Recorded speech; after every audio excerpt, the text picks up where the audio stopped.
इस तरह की ज्योमेट्री यूज करने के लिए आपके ब्रेन की अपनी कैपेसिटी भी होनी चाहिए कंपोजिशन तैयार करने के लिए। इसमें कुछ वर्ड्स लिखे हुए हैं, क्या क्या है? Circle, ellipse, parabola, hyperbola. What is the meaning of it? हमने ये टॉपिक पढ़ा ही क्यों? क्या है इससे, में क्या मिला? मैं कहता हूं कि मैंने अगर एक वर्ड कहीं लिखवा दिया है उसका कोई ना कोई यूज है, और मैं वही चीज सेंस करता हूँ, डिटेक्ट करता हूँ जिसकी इंपॉर्टेंस है। सो ये बताइए कि हमने ये एक कोन बनाया, इसमें कुछ ऐसे डॉट डॉट करके और इसमें हमने नाम लिख दिया है, तो क्यों? ये क्या मीनिंग है इसका? इनको जानते हैं, इनका टॉपिक का नेम क्या होता है? Conic sections. क्या कहते हैं इसे? ये एक मैथमेटिक्स का, कई बच्चे पूछते हैं कि सर मैथमेटिक्स तो बहुत ज्यादा नहीं होगा, यही मैथमेटिक्स है, ग्राफिकल मैथमेटिक्स है, रीजनिंग वाले मैथमेटिक्स है। अगर आपको इंटीरियर डिजाइन जैसी चीजों को सीखना है, पढ़ना है, तो आपको इस तरह के मैथ्स जानने हैं बस। इसको कहते हैं हम लोग कोनिक सेक्शंस। सो अब कोई कहेगा सर ये कोनिक सेक्शंस एक डिजाइनर सीख कर क्या करेगा? ये स्कूल में पढ़ाए जाते हैं, ये कॉलेज लेवल की चीजें नहीं है, बहुत बेसिक लेवल की चीजें हैं। स्कूल्स में इंट्रोड्यूस किया जाता है कि देखो कोनिक सेक्शंस होते हैं। कोनिक सेक्शंस मींस जब किसी कोन को हमने हॉरिजॉन्टली कट किया कहीं पे भी, तो क्या मिलेगा? कौन सा शेप मिलेगा? उसका जो क्रॉस सेक्शन मिलेगा हमें, वो क्या मिलेगा? सर्कुलर, सर्कल में मिलेगा। लेकिन एलिप्स कब मिलेगा? जब हम स्लांटिंग कट करेंगे और उसके क्रॉस सेक्शन को टॉप व्यू में देखेंगे, तो क्या मिलेगा हमें? एलिप्स मिलेगा। अब ये पैराबोला हाइपरबोला क्या है? सेंट्रल एक्सिस के पैरेलल इसको कोण को काटा जाता है, हाँ, हाइपरबोला मिलता है हमें, और जब और साइड्स के पैरेलल काटा जाता है तब पैराबोला मिलता है। जो सेंट्रल एक्सिस के बिल्कुल पैरेलल में काटेंगे तो हाइपरबोला मिलेगा। यस।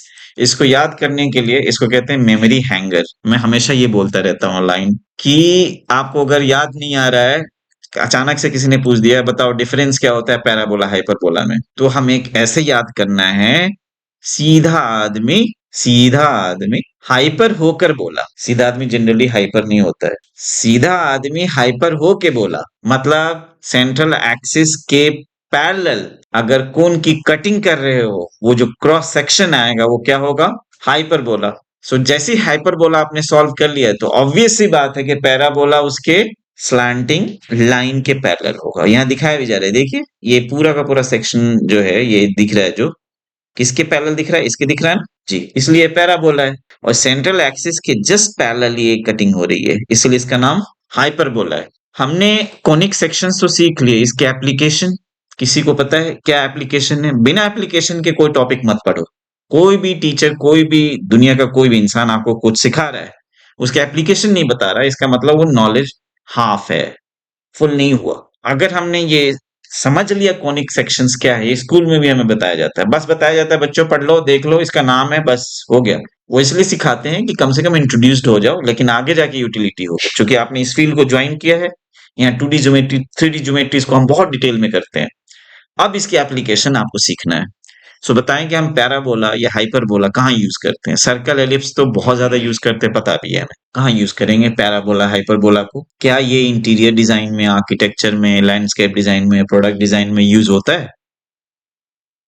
आर्किटेक्चर में इसका बहुत यूज है। ये तो आपके एक्सपोजर पे है ना। अगर आप पैराबोला समझते हैं, सिर्फ देखिए यहाँ तो शेप को आपने समझा, उस पैराबोलिक ज्योमेट्री को लेकर अगर आपने उसके यूज को आर्किटेक्चर में, इंटीरियर में, किसी डिजाइन में किया, तो हम कहेंगे हाँ ये पैराबोलिक डिजाइन दिख रहा है, ये हाइपरबोलिक डिजाइन दिख रहा है। सो हाइपरबोला और पैराबोला के शेप में बहुत सारी बिल्डिंग्स बनी हुई है दुनिया में। कुछ कर्वीलिनियर शेप में जो बनाने वाले लोग हैं, आर्किटेक्ट्स हैं, उन्होंने हाइपरबोला पैराबोला यूज किया है।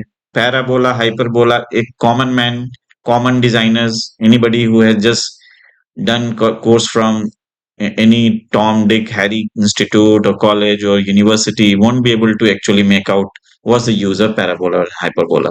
बिल्कुल नहीं पता होगा, वो समझ ही नहीं पाता है कि क्या मतलब, what is the use of it. So देखिए ये जो शेप निकल के आता है ना, इसका हमने मॉडल भी रखा हुआ है वहां। अब आप देख सकते हैं इसके अंदर ये जो कटिंग हमने निकाला है वो ये है, ये कटिंग है। मुझे बता सकते हैं कि ये कटिंग पैराबोला की है या हाइपरबोला की? और ये जो निकला ये पीस, इसको क्या कहेंगे? Hyperbolic geometry. इस तरह की ज्योमेट्री आप कहाँ देखते हो? बिल्डिंग में किया जा सकता है, किया जा सकता है, डिफिकल्ट है, यूज हुए हुए हैं। तो उसको जब आप स्टडी करोगे देखो ये विजुअल फील्ड है, इवन 2-4 इमेज देखने से भी इतना आइडिया लग जाता है कि हाँ ये एप्लीकेशन हो सकता है, क्लिक करने लगता है।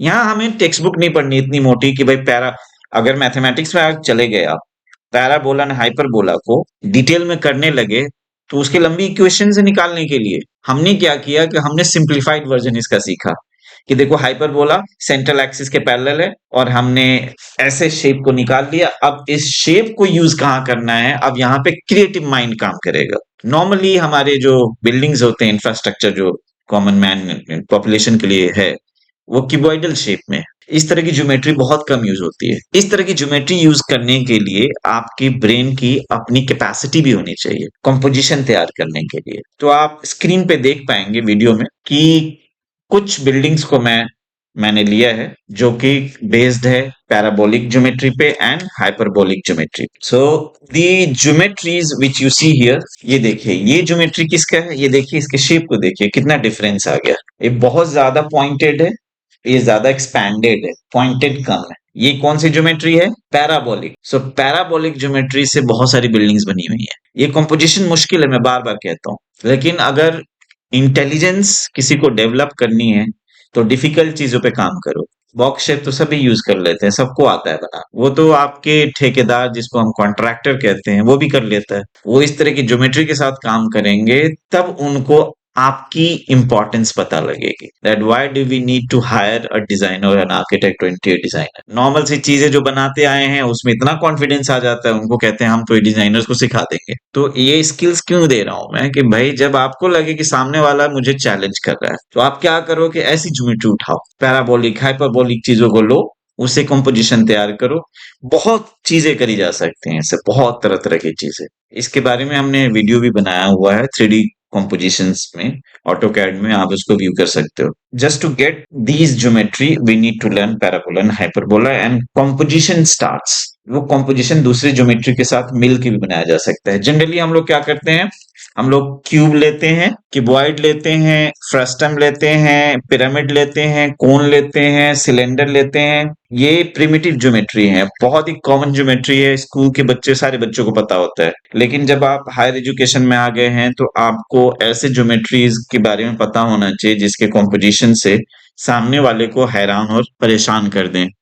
अगर आप इस तरह की ज्योमेट्री यूज नहीं कर रहे हैं, इसका मतलब है कि आपके डिजाइन एवरेज हैं, आपके कॉन्ट्रैक्ट को लूज करने के चांसेस बहुत ज्यादा हैं, क्योंकि उसमें कोई नयापन नहीं होगा।